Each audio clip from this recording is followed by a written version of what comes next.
Hello guys, welcome to my channel success is a decision. तो आज हम एक बहुत इंपॉर्टेंट टॉपिक के बारे में डिस्कस करेंगे जो कि न्यूज़ में बहुत ज़्यादा है, रोटेट हो रहा है। और ये मेंस और खासकर मेंस के लिए ये टॉपिक बहुत इंपॉर्टेंट हो जाता है। ये पॉलिटी में पूछ सकता है। जो अब ये टॉपिक है, issue of post retirement of appointment of जजेस। जैसा कि आप लोग जानते हैं कि अभी जो हमारे चीफ जस्टिस थे इंडिया के, गोगोई जी, जो अब तो रिटायर हो चुके हैं, उन्हें एज ए मेंबर सेलेक्ट कर लिया गया है, प्रेसिडेंट ने अपॉइंट करा है। तो उसी से रिलेटेड जो इशू है, क्या क्या इशू राइज होता है, ठीक है, क्या वो सही है क्या सही नहीं है, वो ठीक है, क्या करना चाहिए, तो इसी से रिलेटेड आज मैं लेक्चर लेके आया हूँ। तो आई होप ये वीडियो आपकी काफ़ी हेल्पफुल होगी।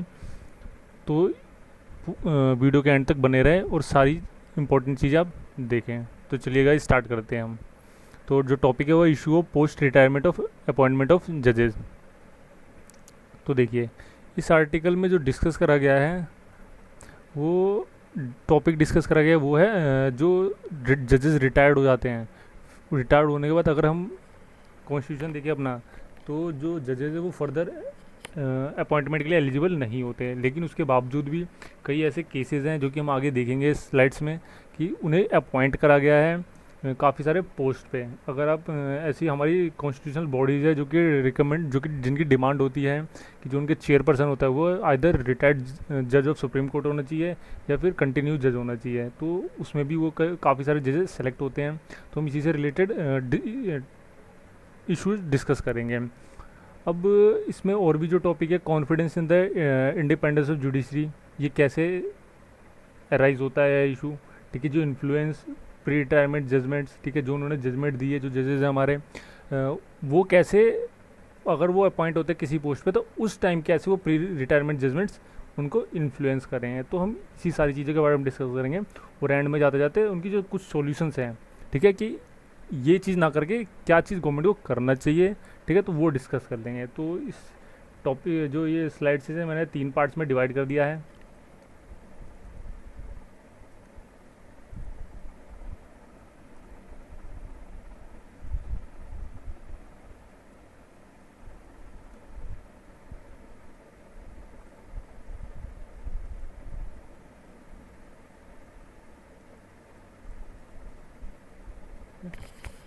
ठीक है। तो ये जो पूरी स्लाइड से जो हमारे ये प्रेजेंटेशन होगी, ये जो मेरा लेक्चर होगा, 3 पार्ट में डिवाइड होगा, ठीक है, जिसमें हम प्रोविजंस इन कॉन्स्टिट्यूशन डिस्कस करेंगे कि जजेस से रिलेटेड क्या क्या प्रोविजंस है, फिर इश्यूज़ क्या क्या अराइज होती हैं अगर वो एक्सेप्ट करते हैं पोस्ट रिटायरमेंट जॉब्स, तो ठीक है, फिर वे फॉरवर्ड कि आगे क्या हो सकता है, ठीक है गाइज। तो चलिए हम पहले डिस्कस करते हैं प्रोविजंस इन द कॉन्स्टिट्यूशन, ठीक है, क्या क्या प्रोविजन से रिलेटेड हमारे जुडिशरी से कॉन्स्टिट्यूशन में, ठीक है। अब हमें ये सब तो पता है, जो हमारा कॉन्स्टिट्यूशन है, जो हमारा कॉन्स्टिट्यूशन है वो फेडरल स्ट्रक्चर का है, ठीक है, जिसमें जो कोई अपने पावर का मिसयूज़ ना करे, जैसे कि मोनार्क सिस्टम में होता है। तो इसलिए वो चीज़ ना करके हमने फेडरल सिस्टम लिया है, जिसमें जो हमारा ओवरऑल फंक्शनिंग होती है किसी भी कंट्री की कॉन्स्टिट्यूशन की, वो 3 पार्ट में डिवाइड हो जाती है, ठीक है। जिसमें हमारा लेजिस्लेचर आ जाते हैं, जो लॉज बनाते हैं, फिर एग्जीक्यूटिव और जुडिशरी, ठीक है। जुडिशरी इंडिपेंडेंट होती है, ठीक है, और जुडिशरी के आप लोग फंक्शन जानते ही होंगे। तो कॉन्स्टिट्यूशन है हमारे, ताकि वो इंडिपेंडेंटली वर्क करे, कोई प्रेशर ना आए, इसलिए उन्हें कुछ राइट्स दिए हैं, ठीक है, क्योंकि हमारे कॉन्स्टिट्यूशन गारंटी करती है ताकि वो अपने जो भी जजमेंट्स होते हैं, ठीक है, वो उनके बीच में ना आए और वो प्रॉपर फंक्शनिंग तौर पर है। जैसे कि उनकी सैलरीज होती है, ठीक है, आफ्टर रिटायरमेंट, या फिर जो भी उन्हें अलाउंसेस मिलते हैं, ठीक है, वो सब हमारे कॉन्स्टिट्यूशन प्रोवाइड करवाती है, ठीक है।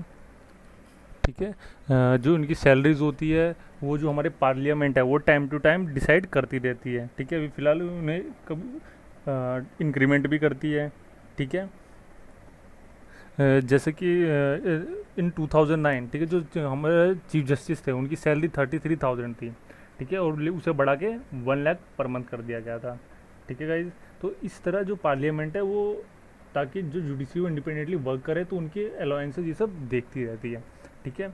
हमारी जो कॉन्स्टिट्यूशन है, ठीक है, वो ये गाइड करती है कि जो भी जजेस हैं हमारे, ठीक है, वो डायरेक्टली रिमूव ना हो सके, ठीक है। इसलिए एक प्रोविजंस लाए गए, जैसे आर्टिकल 124 ये हमारी डील करती है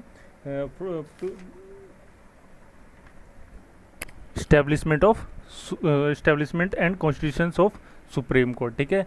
हमारे आर्टिकल 124 से 147 जो कि पार्ट 5 में है, ठीक है। ये सारे आर्टिकल्स हमारे डील करते हैं from with the organisation of judiciary, their independence, ठीक है, जुरिडिक्शन, पावर, प्रोसीजर्स, तो ये सारी चीज़ें, ठीक है। और जो पार्लियामेंट है वो हमारे ऑथराइज्ड है इन सबको रेगुलेट करने के लिए, ठीक है गाइस। तो ये सब प्रोविजंस इसीलिए लाए गए हैं ताकि जो हमारी जुडिशरी है वो इंडिपेंडेंट रहे, ठीक है। फिर उनके पास स्पेशल पावर दी गई है कि जैसे कि पावर टू रिव्यू लेजिस्लेशन, ठीक है। जैसे कि अगर कोई अमेंडमेंट लाया जाता है, ठीक है, आर्टिकल 368 के जरिए, ठीक है, तो जुडिशरी को ये जुडिशरी हकदार है, या कोई भी अगर पर्सन अगर उसे चैलेंज करता है तो जुडिशरी उस अमेंडमेंट को लुक थ्रू करेगी, और अगर कोई गलत है तो उसे null and void discuss provide कर दे, नल एंड वॉइड उसे करार दे देगी, ठीक है guys. Judiciary time to time by their own way, ठीक है, वो जो भी गवर्नमेंट है, जो भी रूल्स बनते हैं उन्हें खुद ही चैलेंज कर सकती है, ठीक है। तो ये भी एक जुडिशरी का एक तरह के हम कह सकते हैं हथियार है, ठीक है गाइज। तो इस तरह हम कह सकते हैं जो कॉन्स्टिट्यूशन है उन्होंने एक तरह का जुडिशरी को कवर प्रोवाइड करवा दिया है, प्रोटेक्शन प्रोवाइड करे ताकि वो इंडिपेंडेंटली वर्क करे। तो ये सारे कुछ प्रोविजंस थे, ठीक है। तो हमने प्रोविजंस देख लिया, ठीक है गाइज। तो अब हम आगे देखते हैं। तो जो नेक्स्ट है वो है जजेज एक्सेप्टिंग पोस्ट रिटायरमेंट जॉब्स, ठीक है। तो हम इसमें कुछ डाटा देख लेंगे, ठीक है। ये पहली बार नहीं है कि पहले ये जो गोगोई जी है इन्होंने पहले जज नहीं है कि जिन्होंने ये ऑफ़र एक्सेप्ट करा है। इससे पहले भी 1950 से अब तक टोटल 44 CJI यानी चीफ जस्टिस ऑफ इंडिया हैं जिन्होंने पोस्ट रिटायरमेंट जॉब्स ऑफ़र करे गए हैं, ठीक है। तो ये issue time to time arise होता रहा है, ठीक है। तो और अगर हम थोड़े डाटा को देख लें तो अगर हम 100 जजेस की बात करें जो कि रिटायर्ड फ्रॉम सुप्रीम कोर्ट, तो उसमें से 70 ऐसे जजेस हैं जिन्होंने काफ़ी सारे ऑर्गेनाइजेशन जैसे NHRC, ठीक है, नेशनल कंज्यूमर डिस्प्यूट रिड्यूसल कमीशन, ठीक है, armed forces tribunal, law commission of India और काफ़ी सारी ऑर्गेनाइजेशन बॉडीज़ हैं, ठीक है। इनमें एज ए चेयरपर्सन वो अपॉइंट हुए हैं आफ्टर द रिटायरमेंट इटसेल्फ, ठीक है गाइज। जैसे कि अगर आप लोगों ने NHRC पढ़ा है, ठीक है, तो उसमें ये प्रोविज़न मेंशन्ड है कि the chairman should be a retired chief justice of India, ठीक है। और जो उसके मेंबर्स होंगे वो या तो रिटायर्ड चीफ जस्टिस या तो रिटायर्ड जजेस सुप्रीम कोर्ट के होने चाहिए या वर्किंग होने चाहिए। तो देखिए ये कुछ ऐसे बॉडीज हैं जिसमें बाय डिफ़ॉल्ट ऐसे प्रोविजंस डाल दिए गए हैं कि इनके चेयरपर्सन वो सुप्रीम कोर्ट के CJI ही होने चाहिए। तो इसलिए यहाँ पर ये जो वैलिड पॉइंट बन जाता है कि ये कोई ये नहीं कह सकते कि नल एंड वॉइड है, ठीक है, बेकार है कि नहीं ये ख़राब चीज़ है, ठीक है। तो ये पहले से ही प्रोविजंस दिए गए हैं, तो इसलिए ये इश्यूज अराइज होते रहे हैं, ठीक है गाइज। तो ये जो टोटल जजमेंट जो भी टोटल पोस्ट एलोकेट हुए हैं, ठीक है, उसमें से 36% वो सेंट्रल गवर्नमेंट ने ही अपॉइंट करे हैं अलग अलग बॉडीज़ को, ठीक है। और बाकी स्टेट गवर्नमेंट भी अपने करती है, ठीक है। जैसे कोई लोकायुक्त में अपॉइंट हो गया, ठीक है। 56% of appointments were made because they were required by law. जैसे कि मैंने पहले कहा था कि लॉ की ही या किसी उसी बॉडी की रिक्वायरमेंट है कि उनके चेयरपर्सन या जो भी मेंबर्स है वो retired chief justice of India ही होने चाहिए या फिर उनके जजेस होने चाहिए, ठीक है गाइज। तो इसलिए कोई इनवैलिड पॉइंट बनता नहीं है यहाँ पे, ठीक है। तो ये कुछ पॉइंट्स थे, ठीक है, जिससे आपको ये प्रूफ होता है कि ये पहले होते आए हैं और ये रिक्वायरमेंट ही है ताकि कि जो भी चेयरपर्सन होंगे वो चीफ जस्टिस ऑफ इंडिया ही होने चाहिए या फिर कोई जजेस ही होने चाहिए, ठीक है। तो नेक्स्ट स्लाइड में देखते हैं argument in favour of post retirement जजेस, ठीक है। अगर हम अब हम देख लेते हैं वैलिड कैसे हो जाता है, ठीक है, कि जो अपॉइंटमेंट्स हो रही है ये कोई गलत नहीं हो रही है, ये सही है एक तरीके से, ठीक है। अब देखिए हम बात कर ले जो CJI हैं, ठीक है, वो काफ़ी एक्सपीरियंस पर्सन होते हैं, वो ऐसे ही नहीं बन जाते, सीनियर मोस्ट जजेस होते हैं, ठीक है। अगर आपने पॉलिटी पढ़ी है तो सीनियर मोस्ट जजेस होते हैं, ठीक है, उन्हें अपॉइंट किया जाता है, ठीक है। तो उनके पास खुद ही इतना नॉलेज, इतना वाइड एक्सपीरियंस होता है कि वो आगे इसको फॉरवर्ड कर सकते हैं, ठीक है, किसी भी डिसीजन मेकिंग में, ठीक है। तो वो एक पर्टिकुलर हम कह सकते हैं एक तरह के डायमंड प्रूफ होते हैं, ठीक है, वो वैल्यूएबल प्रूफ हो सकते हैं, ठीक है। जो भी उनका एक्सपीरियंस है वो गवर्नमेंट के काम आ सकता है। तो इसलिए हम ये कह सकते हैं अगर वो अपॉइंट होते हैं तो ये कोई वेस्टेज नहीं है बल्कि ये एक यूजफुल वे है, ठीक है, to bring best from them, ठीक है, हम ये कह सकते हैं, ठीक है। जो ठीक है, ये पहला पॉइंट। जो सेकंड पॉइंट, अब जो जजेस होते हैं, ठीक है, वो अगर CJI की बात नहीं करें, CJI तो चलिए सीनियर मोस्ट जजेस होते हैं, लेकिन अगर हम बाकी जजेस की बात कर लें, ठीक है, जो CJI इलेक्ट नहीं होते वो एज ए जज ही रिटायर हो जाते हैं। तो वो काफ़ी यंग एज में ही रिटायर हो जाते हैं, तो उनके पास काफ़ी ईयर बच जाते हैं, ठीक है, ताकि जो कि वो यूज़फुल दे सकते हैं कंट्री के वेलफेयर के लिए, ठीक है।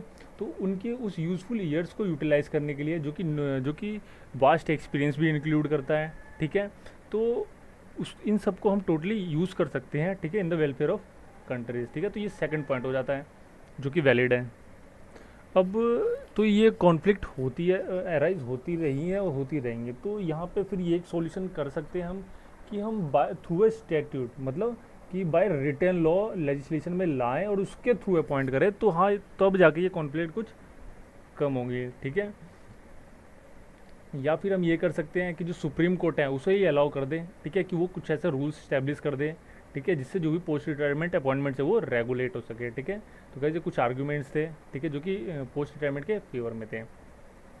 तो अब नेक्स्ट स्लाइड में हम बात कर लेते हैं, ठीक है, कि क्या क्या इश्यूज़ हैं कि जो अराइज होते हैं इस जॉब से, ठीक है। तो अगर पहली बात, ठीक है, अब अगर वो रिटायर हुए हैं तो अब ये उनके हम ये कह सकते हैं कि उनके रिटायर्ड लाइफ जीने का मौका है, ठीक है। तो ये इंपॉर्टेंट पॉइंट है, जो भी इंपॉर्टेंट पॉइंट हो हम देखते हैं। जैसे कि अभी कुछ साल पहले ही है, ठीक है, जो सीजीआई हमारे रिटायर हुए थे, ठीक है, उनको गवर्नर बना दिया गया था स्टेट का। वो नाम तो आप लोगों को पता ही होगा, पी सदाशिवम, ठीक है। इन्हें जो केरला है उनका गवर्नर बना दिया गया था, ठीक है गाइज। तो यहाँ पर भी देखिए ये अपॉइंट करे गए थे, और रिसेंटली राजन गोगोई को प्रेसिडेंट ने राज्यसभा का मेंबर सेलेक्ट कर दिया गया है, ठीक है। अब यहाँ पे देखिए, अब यहाँ पे ये भी कह जो इशू अराइज हो रहा है, ठीक है, वो ये भी कह सकते हैं कि जो उन्होंने इम्पोर्टेंट जजमेंट्स दिए थे, ठीक है, जैसे कि जो हमारा सबरीमाला था उससे रिलेटेड दिया था, ठीक है, फिर राम टेम्पल से रिलेटेड उन्होंने जजमेंट दिया था, ठीक है, जो रफेल्स थे, ठीक है, ये इन सारी चीज़ों से जो रिलेटेड जो भी डिसीजन दिए थे, ठीक है, ये उनके फेवर में गए हैं, इसीलिए उन्हें अपॉइंट कर दिया गया है, ठीक है, उन्हें एज अ रिवार्ड देके, ठीक है। तो ये लोग कुछ ये भी पॉइंट कह रहे हैं, ठीक है। तो अब उन्हें अपॉइंट कर दिया गया है, तो जो भी उनका एक्सपीरियंस है वो अब गवर्नमेंट के काम आएगा, ठीक है। अभी लोग कह रहे हैं कि वो फेवर करेंगे, ठीक है। तो जैसे कि मैंने कहा, this give rise to impression that his nomination was a reward of this favour, जो भी उन्होंने जजमेंट दिए थे वो जो गवर्नमेंट है उन्हीं के पक्ष में दिए थे, ठीक है, उन्हीं के फेवर में दिए थे, इसीलिए गवर्नमेंट एज अ रिवार्ड उन्हें ये पोस्ट दे दिया, ठीक है। और जो दूसरी बात, जो दूसरी चीज पॉइंट जो कि हाईलाइट हुई है वो ये है कि जैसे ही वो रिटायर हुए उसके कुछ महीने बाद ही उन्हें अपॉइंट कर दिया गया, ठीक है। तो ये भी एक इशू अराइज हुआ है, ठीक है। तो ये भी, तो जिससे क्या होता है, जो लोग हैं उनका कॉन्फिडेंस लो होता है जजमेंट में, ठीक है गाइज। जैसे कि 2013 में अरुण जेटली जी ने, ठीक है, उन्होंने खुद ये कहा था, ठीक है, जो लेजिस्लेचर हैं, ठीक है, वो ये लॉ लेके आ रही है जिससे कि ये पोस्ट रिटायरमेंट से रिलेटेड कुछ लॉज लेके आ रही है, ठीक है, जिनसे उन्हें आफ्टर रिटायरमेंट भी जॉब मिल सकेगी, ठीक है। फिर उनके बाद ये भी कहा था कि अगर पोस्ट रिटायरमेंट जॉब्स आती हैं, ठीक है, तो वो इन्फ्लुएंस करेंगी जो पहले उन्होंने जजमेंट दिए हैं, ठीक है, वो सारी जजमेंट उनके पोस्ट रिटायरमेंट जॉब को इन्फ्लुएंस करेंगे कहीं ना कहीं, ठीक है। तो ये कुछ इशूज़ थे, ठीक है, इशूज़ मतलब जो कि जो लोग हैं, ठीक है, या फिर जो भी पार्टीज़ हैं, ठीक है, वो ये सारी पॉइंट्स कह रहे हैं इस पोस्ट रिटायरमेंट जॉब्स के कारण फेवर में, ठीक है, ठीक है। तो अब देखते हैं हम, did constitution makers intend to nominate जजेस, ठीक है। तो जो हमारे कॉन्स्टिट्यूशन मेकर्स थे, ठीक है, उन्होंने क्या ऐसा सोचा था कि ऐसा कभी होगा, ठीक है। तो अगर हम बात करें मिस्टर गोगोईज का, ठीक है, तो उनका ये कहना है कि वो जो मेंबरशिप दी गई है उन्हें राज्यसभा की was not a job but a service, and that once the president nominated him the call of duty required him to accept it only created the impression that the judiciary is pliant, ठीक है। उन्होंने ये कहा कि वो जो कोई job नहीं कर रहे, वो एक सर्विस कर रहे हैं, ठीक है, अपनी कंट्री के लिए, ठीक है।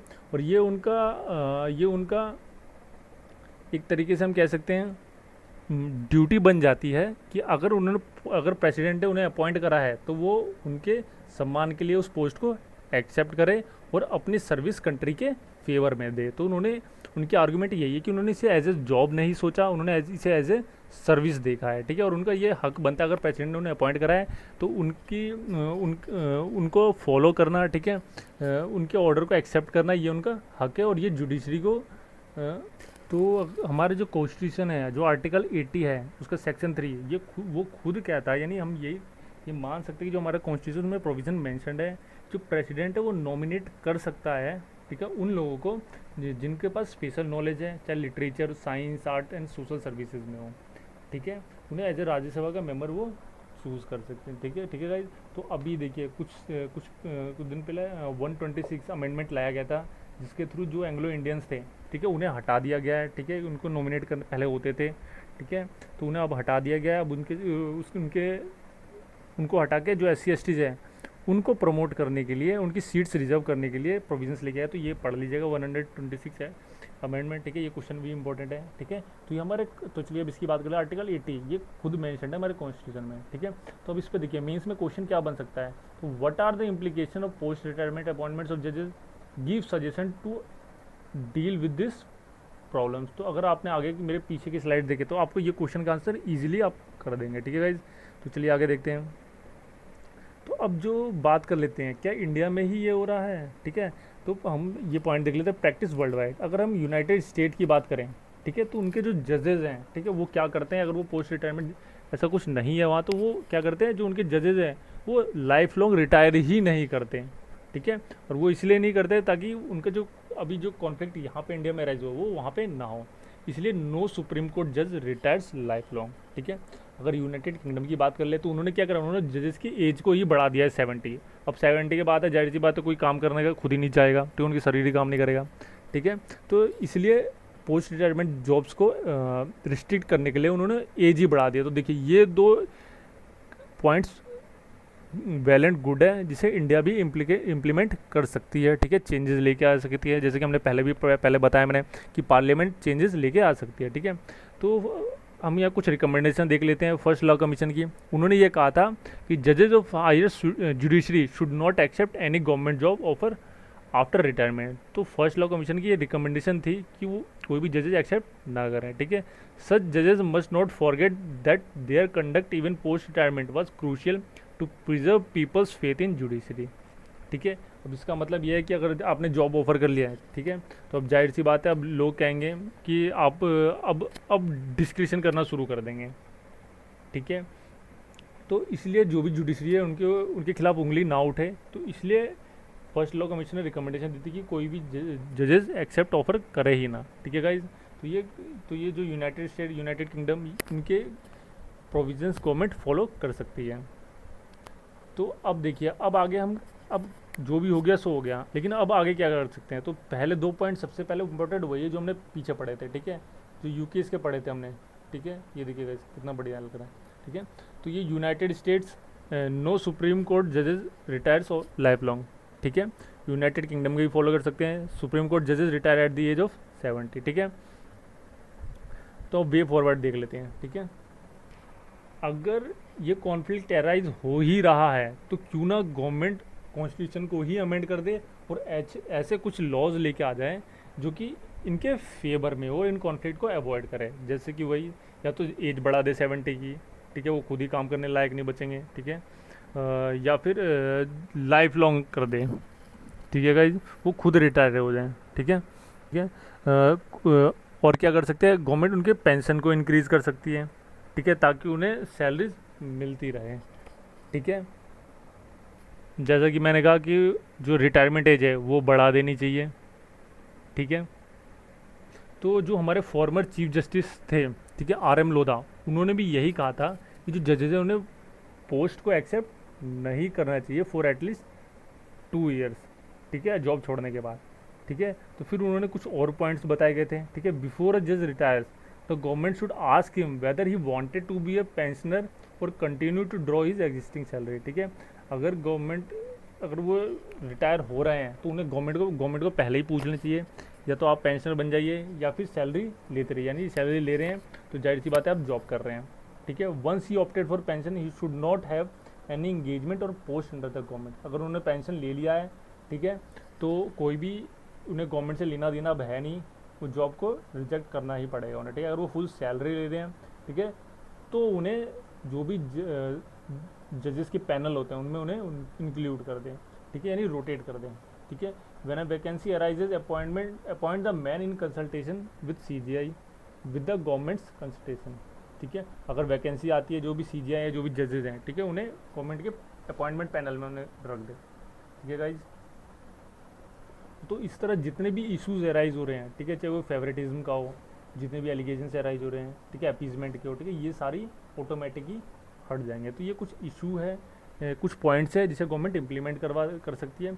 ये आप याद रखिएगा, ये कुछ ये जो भी सजेशंस आती हैं, ठीक है, चाहे RM लोधा की, चाहे फर्स्ट लॉ कमीशन की, ठीक है, तो ये आप मेंशन अगर करते हैं मींस आंसर राइटिंग में, तो ये बहुत ज़्यादा इंपॉर्टेंट हो जाता है और काफ़ी अच्छा इम्पैक्ट देगा, ठीक है। तो फिर जो हमारा कंक्लूजन है वो क्या हो जाता है, the appointment of person who have held constitutional office will undermine the very constitutional value of impartiality in the डिस्पेंसन of justice, ठीक है। तो जाहिर सी बात है कि ये हमें पता ही है, पॉलिटिक्स बहुत गंदी चीज़ है, ठीक है। अब वो बेशक कोई भी जजेस थे, लेकिन अगर वो एक बार पॉलिटिक्स में आ जाते हैं तो वो वही चीज़ करेंगे, ठीक है, जिन चीज़ के लिए वो खुद मना करते थे, ठीक है। तो इसलिए इसलिए अगर गवर्नमेंट कुछ चेंजेस लाती है, कॉन्स्टिट्यूशनल चेंजेस करके, ठीक है, लॉ लेके आती है, तो वो एक राइट स्टेप माना जाएगा सही डायरेक्शन में, ठीक है गाइस। तो आई होप आपके सारी कन्फ्यूजन्स क्लियर हो गए होंगे, ये वीडियोस काफ़ी यूज़फुल होगी और ये सारे पॉइंट्स आप मेंशन कर सकते हैं आंसर राइटिंग में, ठीक है। तो आपको यही सारी चीज़ें करनी है, ठीक है। तो हमने जो भी पॉइंट्स डिस्कस करे, ठीक है, प्रोविजंस देखे हमने, ठीक है, फिर जजेस के जो भी ऑफर थे, ठीक है, कुछ डाटा देख लिया उससे रिलेटेड, क्या पहले हो रहा है क्या नहीं हो रहा, ठीक है। फिर आर्ग्यूमेंट्स उनके फेवर में भी देखे हमने, ठीक है। फिर इश्यूज़ क्या क्या अराइज हो रही हैं, ठीक है। फिर क्या कॉन्स्टिट्यूशन मेकर्स थे हमारे, उन्होंने ऐसा सोचा था, ठीक है। तो क्वेश्चन भी देखा हमने, क्या क्वेश्चन बन सकते थे, ठीक है। फिर प्रैक्टिस वर्ल्ड वाइड देख लिया, ठीक है, वाइड व्यू भी देख लिया, फिर वे फॉरवर्ड देख लिया। तो ये आज के स्लाइड्स में इतना ही गाइज, ठीक है। आई होप आपको वीडियो अच्छी लगे, ठीक है।